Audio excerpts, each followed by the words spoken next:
Boom! What's going on, faithfuls? It's your boy Mike from the Nothing But Niners crew. Guys, we are here. It is time for another fun episode of March Madness. Now, today is very, very unique. This is the first episode of the 2025 year where we don't have any pre-loaded questions. It seems like any and everybody waited, or there is a really good basketball game on, and y'all like, I don't have time for Mike shenanigans tonight. But either way, I'm going to give you all a round of applause. I think that's great.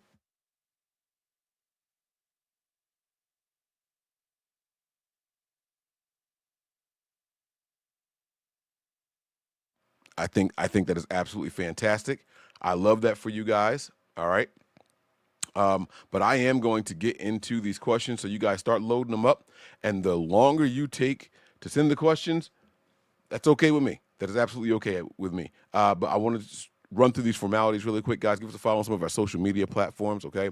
We have Facebook, we have Instagram, we have Twitch. Those handles are nothing but Niners. We also have Snapchat and we have X. Those handles are nothing but 9ERS. So the other way was spelled all the way out. This way is nothing but 9ERS, the number 9. All right, and then see that thing scrolling across the bottom of the screen there, guys. Hit that like button, subscribe, turn on your notifications so you know exactly when we are going live. I want to you know what? Let me just see. Let me see if there's questions first before I start talking my talk and maybe rubbing people the wrong way. You guys can send your questions in here. Where's my 49ers Q&A thing? I hope I can read from across the room. Normally I have this hooked up to a big screen. My eyes are getting, my vision's getting blurred. I don't know what's going on. My stomach is feeling all weird. I tried to do something healthy tonight for dinner, and my stomach is like, what is this nonsense, man? Get out of here. All right. So our first question of the night. Here we go. Here we go. Let's drop a bomb on that one. This is my man Omar, and he says here, favorite ice cream flavor. All right, Omar. So this is weird. I have a favorite ice cream, and then I have something completely different because I don't know if it's considered ice cream. My favorite ice cream is strawberry ice cream from Halo Farm. Not strawberry ice cream from Breyers. Not strawberry ice cream from, what is it, Ed, the people that make half baked. What's the name of that? Ben and Jerry's. It has to be by Halo Farm. If you don't know what Halo Farm is, I feel bad for you. If there was a way for me to ship it to you, I would. But Halo Farm strawberry ice cream is hands down the best. I tell you what, it's the best strawberry ice cream on the entire planet. They have one in Ewing, New Jersey. They have one in Hamilton, New Jersey, and there's one somewhere else in like Connecticut or Rhode Island or something like that. But it's somewhere up in the Northeast, one of those Northeast states that I know of. Hands down, the best strawberry ice cream you will ever have in your entire life. I'm not much of an ice cream guy because I'm lactose intolerant, but that's my favorite ice cream flavor. Now, I don't know if you guys have ever heard of the Jack and Jill ice cream company. They used to do like the strawberry shortcake on the stick. It's like the sprinkles, and then when you bite into it, it's like white with the red on the inside. So that company is Jack and Jill. They make a rainbow sherbet ice cream. Oh my God. It's so good, guys. It's so good. It's raspberry sherbet, orange sherbet, and lime sherbet. And it is absolutely incredible. Like, oh my goodness. Mm, mm. But I don't know if sherbet is considered ice cream, so that's why I said I don't know. If I had to choose between the two, I honestly don't know which way I would go.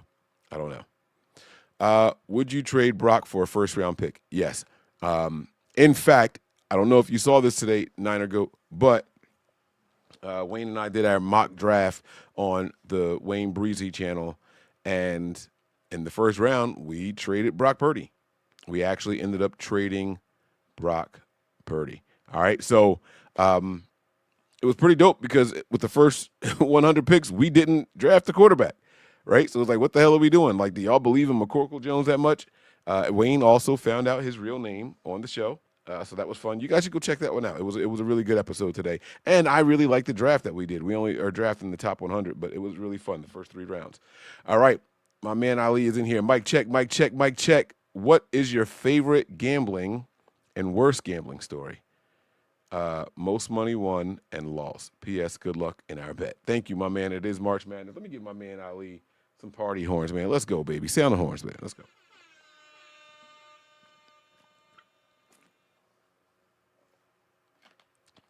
I threw away $1 million, but that wasn't gambling, so to speak. So I guess that doesn't count.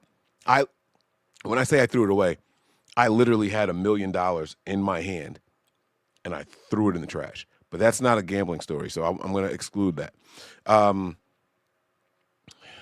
What's your favorite gambling? Worst gambling? Okay, last year, maybe the year before. No, I think it was last year. There's a casino out here, Parks Casino, out near where I live, out here near Philly, and they have an online app. So I download this online app for Parks Casino, and when you first sign up, like your first initial deposit, you get all kind of bonuses and stuff like that. I don't know. I deposit like $100 or something like that, and I'm just doing this stuff, and it's like every day it's like, oh, you have a month left to take advantage of your sign-in bonus, and I don't know what that means. So I'm just playing. I'm playing. So one night I'm sitting here on the couches, and my mom is here, and I'm sitting here. And I'm playing like all the little slot machines and blackjack on the phone, and it's like, this is your last day to take advantage of your bonuses from when you signed up. Click here for more info. So I click here, and it tells you have to play a certain amount of games, and you have to do a max bet. So they give you, let's just say it was $100 because that's what I deposited. They give you $100. They matched it, but you have to do it on certain slots, and you have to max bet. You can't so there's some slot machines where you can finagle the price down where you're only spending a dime a spin, right? And there's other ones where you're spending $10 a spin or $150 a spin. So it shows you the ones you have to max bet. And so I log into the one, and it shows me I've got like 2,000 credits or 20. No, it was 2,000 credits. No, I'm lying. How many credits did I have? Because each credit was a cent. It was a penny. So 2,000 would only be $20. Okay. So it was 20,000 credits, right? And I'm max betting, and it drops all the way down. It drops all the way down to like $195. And I'm max betting, and this game, which I don't know what I'm doing, I'm just pushing the button. All these alarms keep going off the whole time, but it wasn't real money. Like, it wasn't my cash. It was like this bonus money. I just keep spinning, and I keep winning. I keep spinning, I keep winning. The alarms are going off and everything. And at one point, it was up to like $3,000. And I'm like, all right, well, what the heck is this? So I just keep going, and I'm trying to run it out, and it gets down to like $1,500, and then I'm still spending. And my wife was like, "Why is that real money? Like that? It's a lot of alarms going off." I was like, "I don't know." So finally, she's like, "Well, why don't you check and see?" Because when I went to go see if it was like money I could withdraw, it wasn't there. So long story short, I back out of the game and go to see what I could withdraw, and it was like $1,700. So I used it and bought a car with it. I bought a car. So that's probably one of my favorite gambling stories. I also did something like that in Atlantic City, where I was just really, really drunk. I don't remember going back to the room, but I woke up the next morning with mad money in my bag and like the little vouchers from the slot machines. So it was pretty cool. It was a couple $100 that night also. I don't remember winning. I do remember being surrounded by two old ladies, and they're like, "Oh, that's good, that's good, that's good." But I don't remember getting back to the room. I don't remember any of that stuff. All right. And like I said, the money lost, it wasn't gambling, but I definitely threw away $1 million. Everything else as far as gambling goes, I did a 13 game parlay, just straight money line in the NFL. And it was the year that Tom Brady was with the Buccaneers, and they went to and won the Super Bowl. They played the Washington Redskins at the time. And that was the only game I got wrong. And had I hit on that, that would have been for like $46,000 or something like that. It was a $5 bet, but with all the different legs on there, it bumped it up to like $46,000. And I lost because the Washington Commanders didn't win. So I only lost $5, but man, I was so close to getting it all on that one. All right, I hope I answered that question for you. Do you think the team will address the trenches, offensive line, defensive line early in the draft? Absolutely. I think out of our first 5 picks, I think the 3 of them will be trenches. one way or the other. Absolutely. And the cool thing is, we get to let them kind of fall to us, right? Like if if the offensive tackles come off the board early, defensive end or defensive tackle is going to be there. If the defensive guys come off the board early, the offensive linemen, the offensive tackles are going to be there. The guards and centers you can get second, third round, and all that stuff, which still falls into what I'm saying with the first 5 picks. So it's going to be awesome. It's going to be really, really fun. There's a lot of good talent for the Niners to get in this draft. Again, guys, go and watch that mock draft that we did with Wayne. Why do they release Maliek Collins and Leonard Floyd? Do they really expect rookies to come in and do better than those guys? I don't know what they expect, if I'm being completely honest with you, Houseway. Y'all know how high I was on Maliek Collins, and I think that he was being I don't know. I won't say overused. I had high expectations for him. He didn't quite live up to the expectations that I wanted him to, but he showed flashes and he dominated at times. Leonard Floyd was just okay in the run game. He was a liability in the run game. He was okay in the pass game. And again, there was just not what we wanted or needed. And I don't know if it was scheme or what. Maybe Robert Saleh didn't like those guys. So I don't know. But I don't think that they expect rookies to come in and be better than those guys. I think they expect there to be a rotation of guys better than those guys. So kind of like a by committee type of thing. All right. Does Brock Purdy get signed soon, and how much would you give him? How much I would give him versus how much I think he's going to get are two different things. Brock Purdy is going to make $50 million a year. I don't know that the Niners are in a rush to do that this season, though. I want to be very clear here. We have not heard John Lynch say that they are focused on getting Brock Purdy extended this offseason. I haven't heard him say that. So I don't want anyone out there to think that that's what the case is. I wouldn't be surprised if they made Brock Purdy play well into the season. What's he going to do? Hold out, sit out? Like he's not going to do that. So let him go out there and play and find out if he's the guy that you think he is. You have a backup here that you guys supposedly like and trust now, and Mac Jones is the guy that Kyle Shanahan wanted all along. So I wouldn't go out of my way to do anything any different with Brock Purdy. All right. Favorite comedian? Cat Williams is in my top 3. I like old Cat Williams stuff. I even like some of his new stuff. I just think that a lot of people just think that he's corny now, like ever since Kevin Hart came out, that he took over the short guy in comedy thing. But his jokes are witty. He sets them up really well. There's some political jokes. There's some racial jokes. There's cultural jokes. He does it all really, really well. I've seen him live in person. And one of the things that I love about Cat Williams, when he was in his prime, I should say, while he was touring, is whatever city he was in, he would do a little bit of research. He had these like automatic plug and play jokes like, oh man, I'm in Cleveland and this is the only place in America where you could walk down the street and see a beautiful 5-star restaurant, and then when you turn around, it's 2 pit bulls fighting on the opposite corner, and everybody laughs because in every city, that's kind of what it is. Like in every major city, like that's how it is. So when I saw him out here in Jersey, he said the same thing, for Trenton.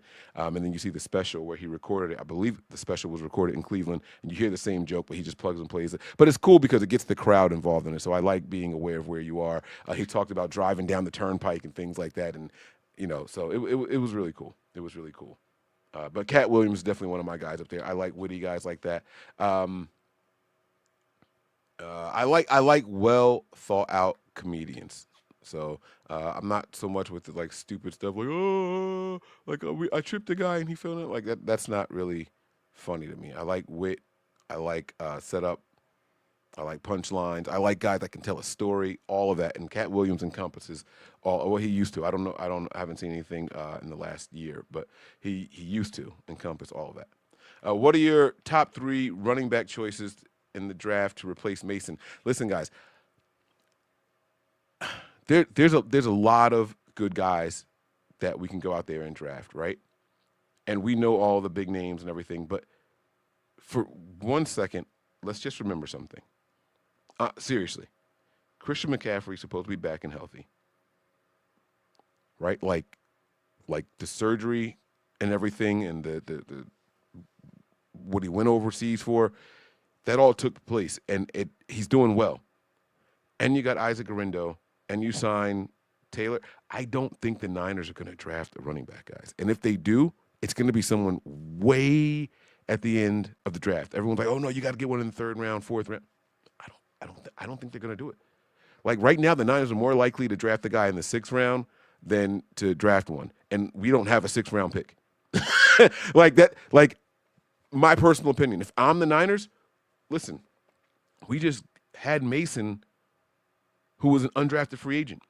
You know, like we don't need to go out here and draft running backs. We're going to get some production. We have Christian McCaffrey. We have Isaac Guerrero. Did we run through 4 running backs last year? Yes, we did, absolutely. But that was a year full of injuries. You don't plan on using 4, 5, 6 running backs every single season. And because of it, we're not keeping that many guys on the roster. Even if you did plan on it, you're not rostering that many running backs. So you're only going to have 3 on your roster at any given time. Anybody else is coming off the streets, coming off a practice squad. So that means that you're not going to draft one of these guys because he's not taking the job away from Taylor. He's not going to take the job away from Guerrero. He's definitely not taking the job away from Christian McCaffrey. So let it be some undrafted guy that you didn't invest anything in. You can throw him on your practice squad, and then when it's time for him to come up and work his way up through the ranks, he'll do just that. He'll do just like Jordan Mason did. I wouldn't draft a running back if I'm the 49ers. So it's not a cheap way of trying not to answer your question, Hosway. I don't think it's an important position for us to draft. I really, really don't. I think that Christian McCaffrey is in his physical prime. He might not be as fast as he was when he first got in the league, but he's stronger. He's more decisive. I like everything about Christian McCaffrey right now this year. All right. Darian says, are you a gamer? If so, PS5 or Xbox, and what game you play the most? I don't consider myself a gamer. I do play. I've made it a point to play my PS5 at least 3 times a week, even if I just get on for 1 or 2 rounds. Right now, I am a Black Ops 6 guy. The new golf game just came out. Me and my dad love to play golf together, so I have to go get that. He was telling me tonight that he got it, so I am going to go get the new golf game. We like to create our players and go head-to-head, so I have to go get that. But right now, Black Ops 6 is my thing. That is what I'm playing right now, and I do zombies, and I do multiplayer. I'm not good at multiplayer at all. I usually get on with my boys, throw the headset on, we talk junk, we go in the private party chat, and we play over there. But I am a PS5 guy. And the reason I made it a point to play the PS5 more this year is because I have I had a PS5 that I bought from someone to help them out. My cousin was moving or something like that. He was hard up for money, and he had a PS5 that he wanted to sell. So I bought it from him. I had it. It started giving me a couple of issues. It still worked and everything. And I was like, you know what? I'm going to go buy a new one. And I'm going to give my son this one. So I gave my son the other PS5. We bought the fans and everything for it. We cleaned it out and everything. It's been working fine for my son. And I just bought a new one. And I was like, since I actually paid for this one, like for real, I'm going to use it more. So that's the only reason I got that one. I believe this is the last question here. Have you ever been to the King of Prussia Casino? Went there on a work trip, Lucky Casino. I have not been to the one in King of Prussia. I don't like to gamble. So to go back to Ali's question about, like what's the most you ever lost? I'll walk into a casino with a set amount of money. Sometimes $200, sometimes $100, sometimes $600, right? But I'm only taking in there what I'm willing to walk away from without having in my pocket. I'm never going to an ATM in the casino. I am never walking in and saying, if I don't make money on this, today was a failure. So I hope that answers your guys' questions, man. Listen, guys, I got to go. Thank you all so much for joining tonight. I appreciate you all. Prepare for glory, anticipate pain, but always remain faithful. I'll see you guys soon. Peace. We all gas, no brakes, pumped up, no fakes. We spinning, we winning, we high stakes. We never miss, we all makes. Look at us dudes trying to prove, bringing you news with nothing to lose. Mike, Nick, Tony, Wayne, Method Man, we bring the pain. Hey, see, I'ma confess it.